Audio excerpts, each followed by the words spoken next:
Et ben voilà, du jamais vu dans la sélection espagnole. L'équipe en constate directement que le Real Madrid se fait sévèrement sanctionner par la sélection espagnole vis-à-vis du mondial. De l'autre côté du FC Barcelone, on constate que le FC Barcelone est lancé pour un mercato digne de ce nom pour la saison qui se prononce. Alors l'équipe, ce sont les gros sujets de cette vidéo. Je vous invite à rester jusqu'à la fin. N'hésitez pas de mettre en commentaire ce que vous en pensez. Et c'est parti. Salut ça l'équipe, j'espère que vous allez bien. Moi c'est MC Joly, ici on passe 100% football, tout ce qui est de l'actualité. Si vous êtes nouveau à la page, n'hésitez pas de vous abonner, de partager au maximum car c'est ça qui fait le référencement. Comme je tiens toujours à dire, c'est gratuit. Tu likes, tu partages, tu t'abonnes. Je suis sûr qu'il y a quelqu'un d'entourage qui peut aimer ce que je fais. Donc du coup, n'hésite pas à le partager et abonne-toi. Comme d'hab l'équipe, on va commencer avec le meilleur club du monde, si je peux me le permettre, qui est très bien le FC Barcelone, qui a eu à rapporter la Ligue à cette saison et qui a eu le privilège d'avoir la plupart des joueurs pour le mondial l'équipe. Alors, parlant du mercato que le FC Barcelone s'est lancé, on constate directement que Julián Álvarez veut quitter l'Atlético de Madrid. Alors l'équipe, selon les médias Marca, l'entourage de Julián Álvarez confirme que Luis Enrique a envoyé un message direct aux joueurs. Et Mikel Arteta l'a également contacté entre mars et mai. Deco a également appelé l'agent de Julián Álvarez pour exprimer que Barcelone serait intéressé s'il y avait une possibilité. Le joueur ne se sent pas à l'aise avec Diego Simeone. Une très bonne nouvelle qui peut peut-être pousser le FC Barcelone à aller encore de l'avant l'équipe. Vous connaissez très bien. Si j'essaie de prendre un peu les anecdotes à propos de Lewandowski qui devait quitter le Bayern Munich pour arriver au sein du FC Barcelone, vous savez très bien que ça fait grave parler. Tout le monde savait que c'est vachement impossible. Mais le fait que le FC Barcelone a continué de bouger l'affaire, de pousser l'affaire, l'équipe, au final, on a vu Lewandowski arriver au sein du FC Barcelone. Alors, je pense que si le FC Barcelone saisit très bien cette affaire de pousser, de booster l'équipe, ils auront un jeune Álvarez au sein du FC Barcelone et ça va aider en termes de saison prochaine. Alors, je suggère pleinement que le FC Barcelone ou bien Deco ne puisse pas laisser cette affaire, que les gars puissent continuer de pousser et d'aller jusqu'au bout de l'équipe. Et si on bascule directement sur le cas de João Pedro, on tient à préciser bien que l'intérêt de Barcelone pour João Pedro soit sincère et que les discussions exploratoires aient lieu. Chelsea n'est pas prêt à vendre. Il n'y a aucun prix qui changera la position du club cet été. Ça veut dire que c'est mort. Ça veut dire que c'est vachement mort. Même si le joueur a la possibilité ou bien a la volonté d'arriver au sein du FC Barcelone, tant que Chelsea ne valide pas, c'est impossible. Sans doute pas oublier que le joueur en question veut quitter Chelsea. Le joueur en question veut se voir dans les couleurs ou bien avec les couleurs du FC Barcelone. Sachant très bien que si ce jeune était au FC Barcelone, le gars ne devait pas louper le mondial. Nous sommes tous d'accord l'équipe. Ouais, je vais en venir. Je sais très bien que vous allez me dire, c'est parce que je te permets de dire cela, parce que tous les joueurs du FC Barcelone sont sélectionnés, tout ça. Rien de tout ça, je vais dire. Alors, moi, je vais être un peu objectif, l'équipe. Vous connaissez très bien l'impact positif que le FC Barcelone a. C'est dans le sens là, je suis en train de m'aligner. Ce joueur Pedro, il est extrêmement bon. Il a du potentiel. Du coup, louper ce mondial, les gars, ça n'a pas sa place. Nous tous, on connaissait très bien ici qu'il devait être sélectionné. Mais malheureusement, vu que le business a pris la parole, vu que, comment je veux dire, vu que la population du Brésil réclamait Neymar a bouffé la place. Et je pense que c'est une chance pour Neymar de prouver de quoi il est capable. Mais dans la logique, dans la normale, c'est ce João Pedro qui devait être sélectionné. Et ça devait encore appuyer s'il était au sein du FC Barcelone. C'est pourquoi je suis en train de dire, laissez le petit aller au FC Barcelone s'il veut aller au sein du FC Barcelone. Pourquoi bloquer ce que le petit veut faire? Pourquoi bloquer l'avenir du petit? Il ne peut pas seulement essayer de performer dans un seul club. Vous voyez un peu ce que je suis en train de dire l'équipe. Et si on bascule directement sur le cas de Christensen, on tient à nous faire savoir que accord trouvé entre le FC Barcelone et Christensen pour une prolongation de contrat. Le Danois va prolonger 2 ans avec le Barça. Quelque chose qui me traumatise, quelque chose que je n'arrive pas à comprendre. L'équipe, je suis conscient que le FC Barcelone se doit redevable, si je peux le dire. Vous voyez un peu ce que je suis en train de dire? Je sais que le FC Barcelone, au bout d'un moment, ils doivent essayer d'être bons et de dire que, ben, c'est vrai, tu as été beaucoup blessé. Bon, on va t'accorder au moins 1 an au sein du FC Barcelone, mais 2 ans, c'est abusé. On connaît très bien que ce monsieur se blesse beaucoup. Il se blesse énormément, c'est monsieur l'infirmier. Alors, prendre le privilège d'accorder 2 ans à ce monsieur, je pense que c'est un énorme risque. C'est un énorme risque, les gars. On devait, qu'est-ce que je veux dire? On devait se baser à investir sur un autre défenseur. On devait se baser à investir sur un autre profil que Christensen. Pour moi, je ne suis pas d'accord. Jusqu'à 2 ans, c'est abusé. Mais bref, comme on dit toujours qu'il faut laisser le temps faire son temps, on va voir de quoi il est capable en termes de saison prochaine. Et si on bascule directement sur le record ou bien sur les différents trophées que Lamine Yamal ou bien qui que ce soit a eu à voir au FC Barcelone vis-à-vis de cette Liga, on constate que Lamine Yamal termine meilleur passeur de la Liga avec 11 passes décisives l'équipe. Ah ouais, peut-être pour vous c'est petit, mais pour moi je pense que c'est énormément beaucoup.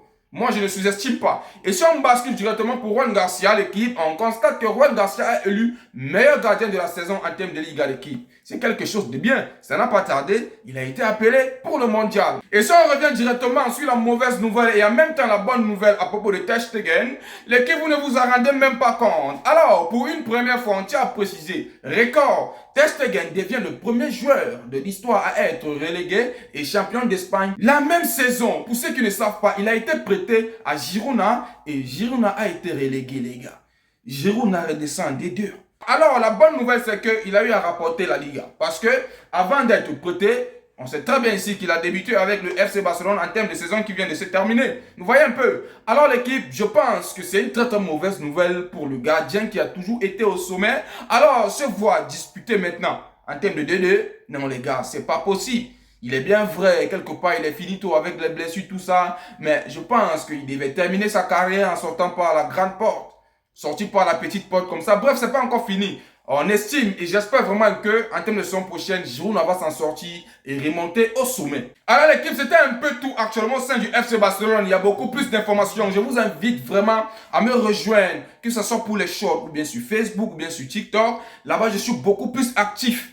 Alors ici, je prends peut-être un peu de temps de faire une vidéo d'actu, mais l'équipe, je prends toujours la peine de vous réaliser les vidéos. Continuez à vous abonner en masse. La saison, elle est terminée, c'est vrai. On reste objectif et focus pour le mondial, pour l'actu foot, et j'en passe. Et alors, si on bascule directement pour le Real Madrid, alors vous ne vous en rendez même pas compte. C'est quelque chose de malade. Vous vous en rendez compte? Pour la première fois dans l'histoire, il n'y aura aucun joueur du Real Madrid dans l'équipe d'Espagne pour la Coupe du Monde. Ouais, je sais très bien que c'est difficile à entendre, mais les gars, c'est réel. C'est réel, les gars. Aucun joueur du Real Madrid a été appelé pour le mondial 2026 en termes d'Espagne. Alors, sans toutefois tarder, je vais me permettre ici de divulguer ou bien de lire tous les noms des joueurs qui ont été appelés. Alors, on constate directement qu'en termes de gardiens, il y a Unai Simon, il y a David Raya, il y a Juan Garcia du FC Barcelone, sans toutefois tarder. Alors, je pense qu'il est en train de secouer parce que même s'il est placé comme 3e gardien, l'équipe, il aura sa place et je vous assure. Et si on bascule directement en termes de défenseurs, on constate directement qu'il y a Marc Cucurella, il y a Alejandro Grimaldo, il y a Pau Cubarsí du FC Barcelone, il y a Aymeric Laporte, alors il y a Marc Pubin, il y a Eric Garcia du Barça, il y a Marcos Llorente, il y a Pedro Porro. Si on bascule directement en termes de milieu, on constate qu'il y a Pedri du FC Barcelone, il y a Fabien Ruiz, il y a Martin Zubimendi, il y a Gavi qui fait énormément son retour, il y a Rodri, il y a Alex Baena, il y a Mikel Merino. Si on bascule directement en termes d'attaque, l'équipe, on constate qu'il y a Michael Oyarzabal, il y a Dani Olmo, Nico Williams, il y a Jérémy Pino, il y a Ferran Torres l'équipe. Alors, il y a Borja Iglesias, il y a Victor Ninos et il y a Lamine Yamal. Alors l'équipe, on constate directement qu'il n'y a aucun joueur du Real Madrid sélectionné pour le mondial 2026 en Espagne l'équipe. Alors, je constate vraiment que c'est quelque chose de malade. C'est quelque chose de malade. Là maintenant, tous les dirigeants du Real Madrid se posent la question à savoir, mais qu'est-ce qui se passe? Cet échec est sans précédent. Cet échec est sans précédent parce que tout le monde pouvait s'attendre peut-être au nom ou bien quoi que ce soit, mais s'attendre ou bien entendre qu'aucun joueur du Real Madrid n'a été sélectionné pour la première fois en termes de mondial, c'est quelque chose de malade. Vous vous en rendez compte? Eh bien oui, vous allez vous dire que comment ils peuvent se permettre de faire ça? Mais les gars, revenez à la raison. Il faut revenir à la raison. Il faut bien savoir que actuellement, les joueurs du Real Madrid, les gars, ils n'ont pas été à la hauteur vis-à-vis de cette saison. Il faut savoir que le FC Barcelone, s'ils ont eu à voir beaucoup de joueurs appelés, c'est parce qu'ils étaient en pétard.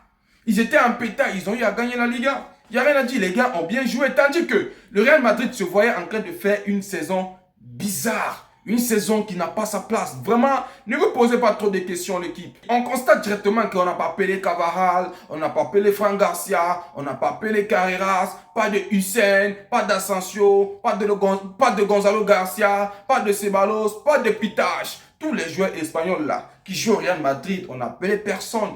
Plus pire encore, la personne qu'on appelle Hussein, le joueur qu'on appelle Hussein, qui pensait qu'il devait être appelé pour le mondial. C'est non, hein. Il n'a pas été appelé l'équipe. C'est une dinguerie. C'est une dinguerie l'équipe. C'est le pourquoi on tient toujours à dire il faut travailler. Il faut travailler. Alors, j'espère que l'échec qu'ils ont eu cette saison, bref, même la saison passée, vous savez très bien qu'ils ont enchaîné 2 saisons blanches. J'espère qu'ils vont revenir à la raison de se poser la question qui est la suivante. Qu'est-ce qui s'est passé? Qu'est-ce qui ne va pas? Il faudrait qu'on puisse revenir à la raison, l'équipe. Il faudrait qu'on puisse revenir à la raison et de faire en sorte que le Real Madrid puisse briller en termes de saison prochaine. Au cas contraire, c'est vraiment pas bon pour eux. C'est totalement pas bon pour eux, l'équipe. Alors l'équipe, si on continue toujours avec les infos du Real Madrid, je tiens déjà à vous préciser que la présidentielle est déjà en cours. D'ici quelques 2 semaines là, on saura qui est le nouveau président en cours du Real Madrid. Mais le concurrent, moi je peux le dire, le concurrent de Florentino Pérez s'est permis d'envoyer quelque chose de malade vis-à-vis des Xabi Alonso. Et j'aimerais que vous mettiez en commentaire ce que vous en pensez. Il tient à dire, c'est Amric Recal, s'il ne fait pas erreur, il tient à dire, licencier Xabi Alonso était une erreur. On ne peut pas construire un projet en 3 mois. On aurait dû lui donner le pouvoir de gérer le vestiaire. L'équipe, on doit peut-être dire du n'importe quoi, mais il a raison, hein. On sait très bien qu'il a raison, il n'y a rien à dire. Il est impossible de gérer ou bien d'amener un club de bout en bout en 3 mois. Mais qu'est-ce que vous racontez? Si on revient un peu sur le cas d'Abeloa, Abeloa pouvait faire quoi en 4 mois? Il pouvait rien faire. Il pouvait rien faire. Je pense énormément que Xabi Alonso devait encore avoir sa chance. On a très vite réfléchi dans le sens de licencier. C'était trop rapide. C'est l'effet de la colère, l'effet de savoir que non, le Real Madrid ne gagne pas depuis. Mais les gars, ils se sont mis dans le bourbier. Ils se sont mis dans le bourbier. Ils ne devaient pas être limogés ou bien licenciés. C'était une erreur. Alors là, je partage pleinement son avis. Et si on bascule directement sur le mercato également que le Real Madrid se lance à faire, on constate que Alejandro Bastoni est la priorité absolue de José Mourinho au Real Madrid. Le Special One a déjà obtenu le feu vert du défenseur italien pour son arrivée au Real. Alors l'équipe, ça me fait rire. Vous savez très bien que le FC Barcelone était derrière ce monsieur, non? Malheureusement, ça a mal marché. Alors là, on constate que le monsieur qu'on appelle José Mourinho se permet de courir derrière ce gars-là. Qu'est-ce qui ne va pas? Est-ce que le FC Barcelone a perdu la chance d'avoir un bon défenseur? C'est la question que moi je me pose. Vu que la bosse Real Madrid, on voit directement que Alaba est parti, on voit directement que Carvajal est parti, ils ont tous fait leur adieu. Alors, si je reviens un tout petit peu dans le contexte du Real Madrid vis-à-vis de leur dernier match, l'équipe, j'étais étonné, hein. J'étais grave étonné de voir ce qui s'est passé vis-à-vis de ce match. On a vu un match, c'était plus qu'un match. On a vu les joueurs qui ont fait la réconciliation. On a vu un Bellingham qui s'est embrassé avec, comment il s'appelle encore? Avec Mbappé. Mbappé d'ailleurs, dont je vais parler dans cette vidéo. On a vu Mbappé qui est parti embrasser Abeloa. Les joueurs qui ne s'entendent jamais. Non, l'équipe, dans la fin de saison, si on doit se dire la vérité, on s'est diverti avec le Real. On s'est diverti avec le Real. Mais au bout d'un moment, je me dis que Netflix n'avait pas de niveau à l'heure là. Jamais de la vie. Netflix n'avait pas de niveau. Il fallait se désactiver de Netflix pour venir vivre en live ce qui s'est passé au Real. Ils nous ont servi du bon divertissement en temps réel vis-à-vis de cette saison. J'espère qu'ils vont revenir à la raison et de faire quelque chose de bon. Il n'y a rien à dire. Alors, si on revient encore sur le cadre de Bastoni, je me pose encore la question si le FC Barcelone n'a pas perdu quelque chose de grand. Au cas contraire, n'hésitez pas à le mettre en commentaire et je pose également la question à savoir qu'est-ce que vous en pensez? Est-ce que c'est utile pour le Real Madrid? Est-ce que c'est pas utile? Et si on continue toujours avec les infos, on constate qu'en termes de mondial, non seulement la plupart, bref, tous les joueurs du Real Madrid, il n'y a pas un seul joueur espagnol qui a été appelé pour l'Espagne. On constate aussi que Mastantuono pourra ne pas être appelé pour la Coupe du Monde avec l'Argentine. L'équipe, il n'est pas seul, hein. On constate que Trent Alexander-Arnold n'a pas été appelé en termes, comment on appelle encore son pays là, en termes d'Angleterre. Il n'a pas été appelé. En temps, on constate en interne qu'il y a Rashford qui a été appelé. L'équipe, qu'est-ce qui se passe? Mais vous pensez qu'on pouvait appeler Trent Alexander-Arnold? Soyons sérieux. On devait se baser sur quoi pour appeler Trent Alexander-Arnold? Non, les gars, disons-nous les termes comme il se doit. Hein. Il n'est pas bon. En termes de cette saison, il n'y a rien à dire. Vous pensez peut-être que être du Real Madrid, ça veut dire que tu as tous les pouvoirs. Hein? Non, hein? Le Real Madrid ou bien le club est différent de la sélection. Alors, c'est ce que vous oubliez. Il y a beaucoup de joueurs qui sortent de l'Angleterre qui jouent dans différents clubs. Alors, ça permet de dire que je suis au Real, c'est qui est sûr, même si on dit quoi, on va m'appeler. Voici ça, vous avez vu, non? Chacun a sa logique, chacun a sa vision et chacun prend ses décisions comme il veut. Et si on continue directement avec le Real Madrid d'équipe, je tiens très bien à préciser qu'on va clôturer avec Kylian Mbappé. Alors, on tient à préciser, incroyable, Kylian Mbappé vient d'enchaîner 8 saisons consécutives en terminant meilleur buteur de son championnat. Il n'y a rien à dire. Pichichi. Pichichi. Et alors là, les gars, on doit se dire la vérité. Kylian Mbappé, il est impétent en termes de but. Soyons clairs et honnêtes. Même si les buts qu'il bute, ça n'aide pas le club à aller de l'avant, mais dans le sens normal, l'équipe, Kylian Mbappé, en termes de but, non, il n'y a pas l'homme. Il n'y a pas l'homme.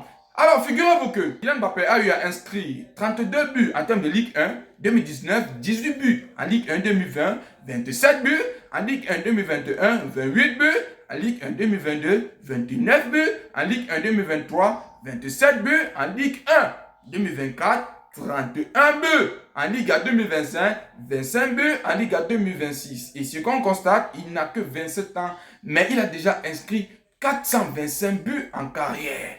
L'équipe, qu'est-ce que vous êtes en train de raconter? Et il a l'objectif d'aller battre, et il a l'objectif d'aller battre en termes de mondial. Hein? Il a l'objectif d'aller battre le record de Miroslav si c'est close, s'il ne fait pas erreur. Désolé les gars, le nom là c'est dur.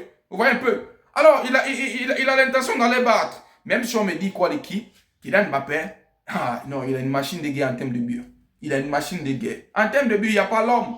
Il n'y a pas l'homme. Alors c'est la seule victoire que j'ai vu que le Real Madrid peut danser. Malgré que les U19, s'il ne me fait pas erreur, ils ont eu à tabasser tout. Hein. Les U19 ont eu à tabasser tout. Ils ont même tabassé le FC Barcelone. Mais on a la chance que même les femmes, en termes de FC Barcelone, sont venues venger. Vous voyez un peu. Donc du coup, ça se complète. Vous voyez un peu ce que je suis en train de dire. Alors l'équipe, qu'est-ce que vous avez en pensant pour cette vidéo? N'hésitez pas à le mettre en commentaire. Je n'hésiterai pas à répondre. Et on se dit à plus pour une nouvelle vidéo. Comme je tiens toujours à préciser, c'est gratuit. Hein? Tu likes, tu partages et tu t'abonnes. Et surtout, porte-toi bien. Ciao, ciao, ciao.